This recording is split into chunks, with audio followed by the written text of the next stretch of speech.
Welcome to 99 TV. నేను ప్రియాంక.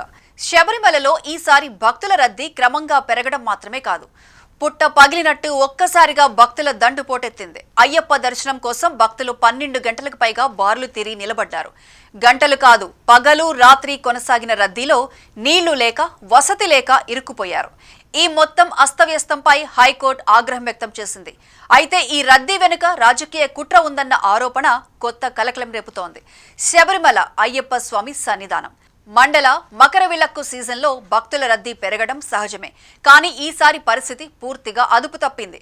ఆలయం తెరిచిన 2 రోజుల్లోనే 2 లక్షలకు పైగా భక్తులు రావడంతో యంత్రాంగం చేతులెత్తేసిన పరిస్థితి. సాధారణంగా నిమిషానికి 40 నుండి 45 మందే, ఇప్పుడు 65 మంది ఎక్కించడం తప్పనిసరి అయింది.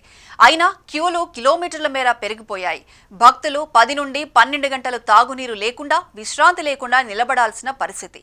ఈ గందరగోళంపై కేరళ హైకోర్టు తీవ్ర ఆగ్రహం వ్యక్తం చేసింది. 6 నెలల ముందే ప్రణాళికలు సిద్ధం కావాలి కదా, ఒకేసారి ఇంతమంది భక్తులను ఎలా అనుమతించారు అని కోర్టు నిలదీసింది. ట్రావెన్కోర్ బోర్డుపై కోర్టు సీరియస్ అయింది. వసతి, పారిశుద్ధ్యం, తాగునీరు ఏ వ్యవస్థ సరిగా పనిచేయడం లేదని స్పష్టం చేసింది. కోర్టు వెంటనే పలు కీలక ఆదేశాలు జారీ చేసింది.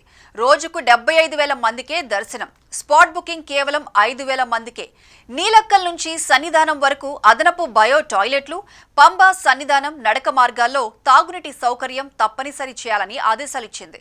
బోర్డులో కొత్తగా బాధ్యతలు స్వీకరించిన జయకుమార్ కూడా తప్పులు జరిగాయని అంగీకరించారు. ఈ రద్దీ అంతా సహజం కాదన్న అభిప్రాయం మరోసారి తెరపైకి వచ్చింది.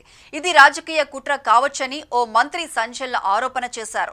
స్థానిక సంస్థల ఎన్నికలు దగ్గరలో ఉన్నాయి, కావాలనే పర్యవేక్షణ లేని మార్గాల ద్వారా భక్తులను పంపించి గందరగోళం సృష్టించారు అని ఆయన చేసిన ఆరోపణలు రాజకీయ వర్గాల్లో కలకలం రేపుతున్నాయి.